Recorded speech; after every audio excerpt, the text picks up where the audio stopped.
Assalamualaikum warahmatullahi wabarakatuh. Saya Mendikbud Nadiem Makarim. Saya ingin mengklarifikasi beberapa hal karena saya terkejut dengan betapa cepat informasi tidak benar menyebar mengenai isu mapel sejarah. Saya ingin ucapkan sekali lagi bahwa tidak ada sama sekali kebijakan, regulasi, atau perencanaan penghapusan mata pelajaran sejarah di kurikulum nasional.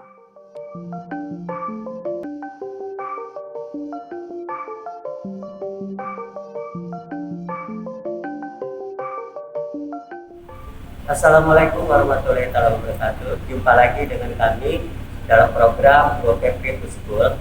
Kali ini kami akan membahas mengenai polemik ataupun wacana yang berkembang di guru-guru tentang penghapusan mapel sejarah. Mapel sejarah ini katanya mau dihapuskan dan ini menimbulkan keresahan di antara guru-guru yang ada di Indonesia, terutama untuk GKP sendiri. Setelah banyak protes-protes yang disampaikan oleh guru kepada Asosiasi Guru Indonesia, yang kali ini saya bersama Sekretaris Asosiasi Guru Sejarah Indonesia AGSI Provinsi Kepri. Beliau juga merupakan Ketua MGMP Guru Sejarah MA dan SMA Sekota Batam, dan profesi beliau adalah Guru Sejarah di SMA 16 Batam. Dari samping saya telah hadir Bapak Yulisman SPD. Selamat pagi Pak. Apa Pak? Alhamdulillah baik. Baik ya. Nah ini Pak, kebetulan di samping setelah hadir juga didampingi oleh Bapak Mengatur Panjaitan SPD. Beliau rekanan seprofesi dari Pak Yulisman sendiri. Pak, ini banyak berkembang di masyarakat atau di guru-guru khususnya. Ini menimbulkan keresahan tentang wacana untuk penghapusan sejarah ya. Ya. Apa sih sebenarnya dampak yang ditimbulkan oleh guru sendiri terhadap sejarah itu kalau dihapuskan? Kalau dari gurunya sendiri pasti dampaknya sangat besar, Pak Ya. Karena kita yang kita dapati gerakan dari kalau betul-betul akan dihapuskan itu kan berpengaruh sekali dari guru sejarah SMA, MA, dan SMK. Nah, yang paling berpengaruh adalah penghapusan ini kita jadi kurang diam ya terhadap efeknya terhadap kita sendiri. Bahkan yang paling kasar itu adalah SMK. Betul-betul dihapuskan dari yang tadinya 1 jam di kelas 10, 11, 12 itu 1 jam.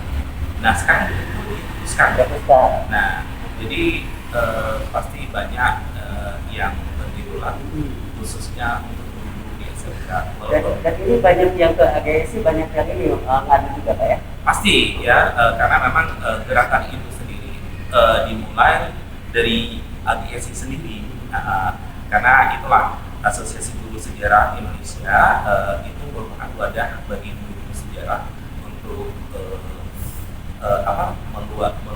meluapkan segala keluhannya ya bermasalah pendidikan menyangkut sejarah. Terus Pak, kalau misalkan benar-benar ini dihapus, ada nggak sih ya dorongan atau upaya yang dilakukan oleh AGSI untuk membuat ya misalnya statement atau gimana atau usulan kepada pemerintah sendiri? Baik, kalau dari usaha itu sejak kita dapatkan draft tentang skema penyederhanaan guru itu pada tanggal 25 Agustus 2020, kita sudah bergerak ya, bahkan ada tanda tangan petisi ya, yang kita sebar di seluruh Indonesia. Jadi dari pusat sampai ke 34 provinsi ya, yang disebar ke beberapa kabupaten dan kota, kita sudah agar trending gitu ya. Jadi biar masyarakat tahu bahwa kita sangat menolak untuk penyederhanaan kurikulum ini untuk mapel sejarah jangan dihapuskan. Jadi sejak kita tahu, kita selalu melakukan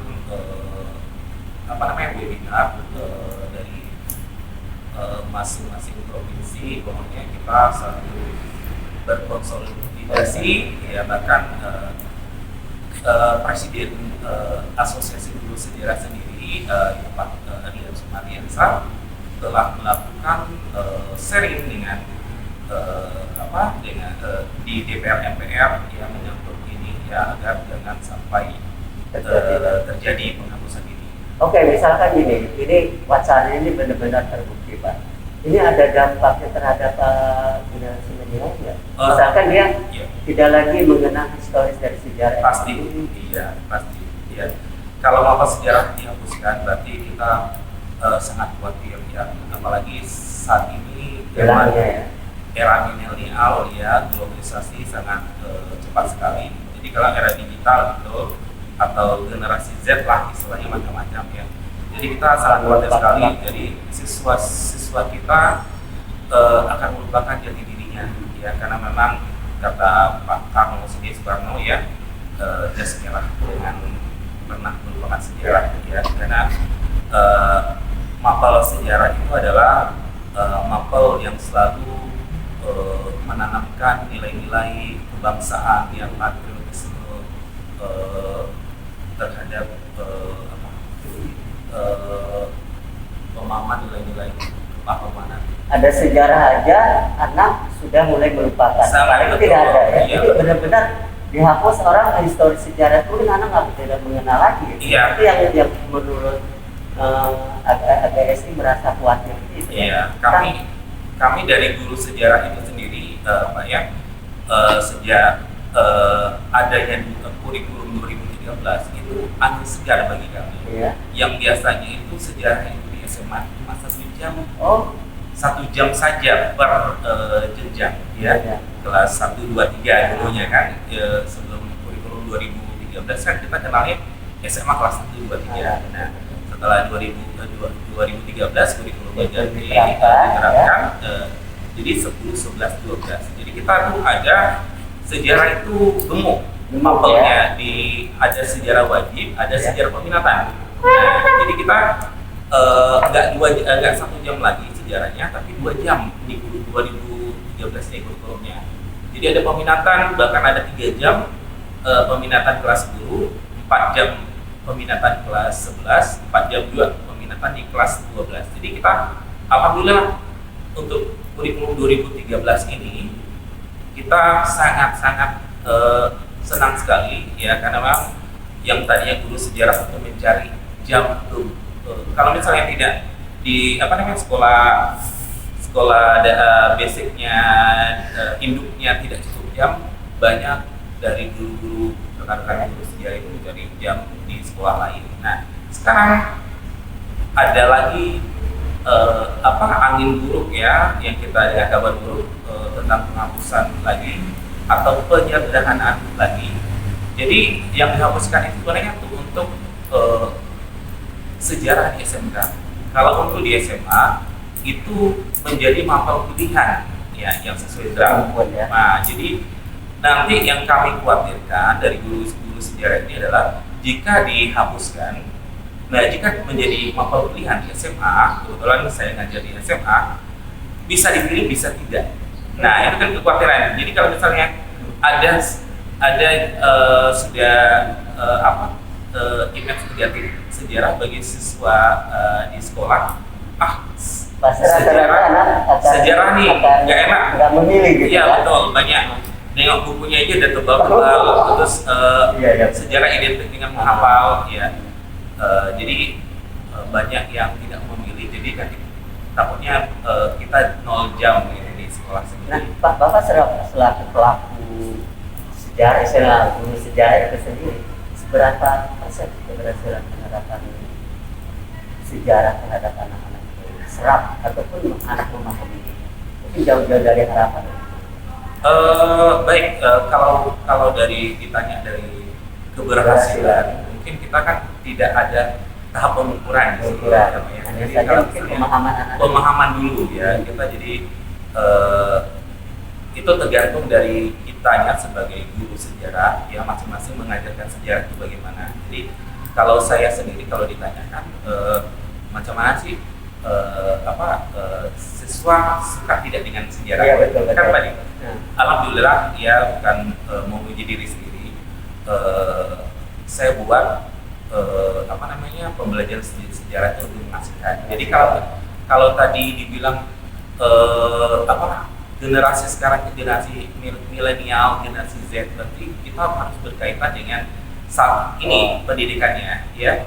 Jadi jangan diterapkan pendidikan yang jadul seperti zaman dahulu. Artinya bagaimana guru menyampaikan mediasi untuk Betul, ya. Jadi saya pribadi, saya sangat tidak suka dengan metode zaman dulu. Sejarah itu hanya mencatat. Jadi bisa ditanya ke siswa-siswi saya saat ini, bahkan yang sudah alumni, saya adalah guru sejarah yang tidak suka dengan catatan yang banyak. Ya. Bapak banyak visual sama game, ya. Saya kolaborasi dengan game, ya. Visual betul, karena memang setiap materi saya kaitkan, visual apa nih, gambar apa, video apa yang sesuai dengan materi saya. Jadi siswa itu jadi suka gitu kan, karena saat ini siswa itu tidak mau mendengar fokusnya terlalu lama, ya, karena kita tahu bahwa siswa anak-anak yang generasi saat ini itu fokusnya itu nggak terlalu lama. Nah, jadi dia fokusnya itu 5 menit 10 menit udah paling lama. Iya, jadi kita bagaimana dia fokus perhatiannya. Jadi kita harus jadi masuk ke mindset anak-anak. Betul. Ya? Jadi kita putar otak bagaimana nih anak ini biar enak belajarnya, gitu kan. Oke Pak, ada nggak sih pola yang mungkin opsi ya yang ditawarkan oleh AGSI sendiri dalam mana ini benar-benar ya kebijakan kita tidak tahu, apalagi draft katanya sudah masuk ke meja Kemendikbud ya, mungkin 2023 bisa dilakukan, walaupun pernyataan dari Pak Nadiem sendiri setelah Kemendikbud katanya tidak akan berubah kurikulum sampai 2023 ya. Tapi kalau misalkan 2024 dilakukan, ada nggak pola yang ditawarkan kepada pemerintah? Opsi seperti apa sih saatnya yang bagus dibentuk oleh pemerintah? Kalau saat ini kami yang dari pusat sendiri sampai ke daerah itu selalu berkonsolidasi, berharap ya tetap mengembalikan kembali posisi mapel sejarah ini sebagai mapel wajib, ya, tidak terus bukan menjadi mapel pilihan juga, ya. Kami tetap bersikukuh dengan yang ini dulu, Pak, ya. Seandainya nanti ada betul-betul terjadi, mungkin ada lagi seperti tindakan yang akan kami lakukan dari AGS itu sendiri. Yang saat ini kami tetap fokus ke jangan sampai terjadi.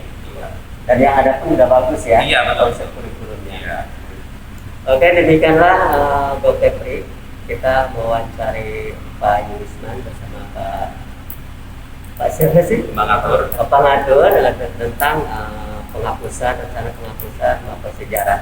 Mungkin rekan-rekan guru yang ada di Indonesia atau di Kepri yang mau berkomentar, silahkan kirimkan komentar Anda. Assalamualaikum warahmatullahi wabarakatuh.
Assalamualaikum warahmatullahi wabarakatuh.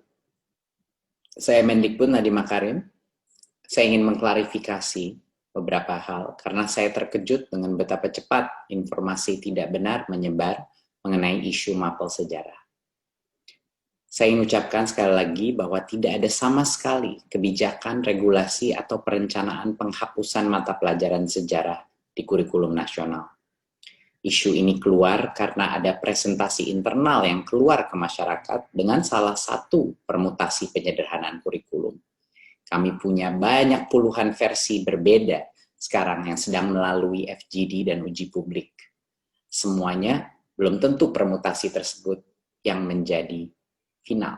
Inilah namanya pengkajian yang benar, di mana berbagai macam opsi diperdebatkan secara terbuka.